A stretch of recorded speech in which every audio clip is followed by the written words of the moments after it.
Opus 1 was the first song that we started the recording process for the album. It was a bit of a tortuous road. We had a very different setup at the time that we started to record that, and we were realizing that as we were layering tracks, it was starting to sound thinner and brittle and whatnot. And we realized that, you know, the converters that we were using were the analog, digital analog converters we were using just weren't that good. So we had to,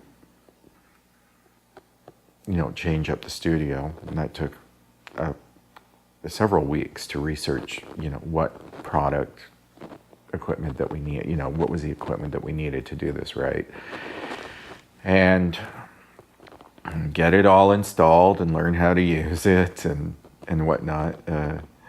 And then I was doing some tracking for the song, and I went back and I redid everything. The song was nowhere near complete at that stage, and I listened back to it, and I was like, it doesn't sound as good as the thin, brittle tracks. So we ended up keeping the thin, brittle tracks and just overdubbed lots of other tracks on top. And that song started, Tristan wrote the, it's a piano pattern that goes round and round.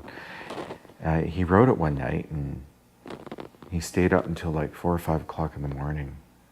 And I don't remember him coming to bed. But the next day, he played it for me, and I was like, oh, I love that. You know, let me change a couple of notes, and we can make a song out of that. And I think he thought I was nuts, because it's just, you know, it just goes round and round. And we both wrote the lead part, which is played by the lovely Marie Berard. She did a wonderful job playing the violin on that song. And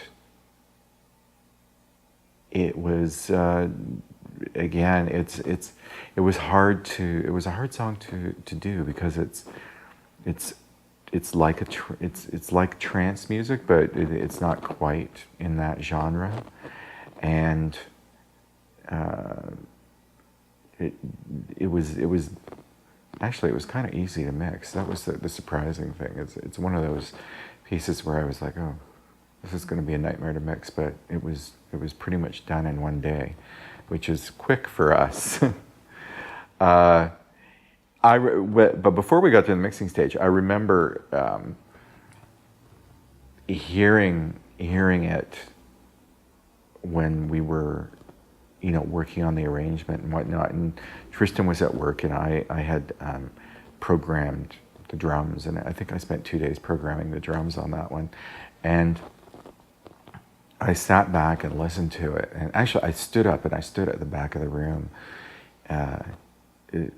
which is, you know, here. I stood over there and listened to the sound coming from the speakers and bouncing off the walls. And at that point, I realized, yeah, we need to do a whole album. At first, we were just going to do, I don't remember what our intentions were at first, but when I heard that was the moment when I was sort of convinced that, yeah, we should go down this road, which has been a long one. It took 3.5 years for us to write and record and mix this album. There were times when I thought I would never see the end of the tunnel, the light at the end of the tunnel. But here we are. It's the eve of mastering. Tristan is on a plane right now, flying to Portland, Maine. The album's being mastered by Bob Ludwig tomorrow. And so I just thought I'd take this time to sort of chronicle what we've been through to get to where we are.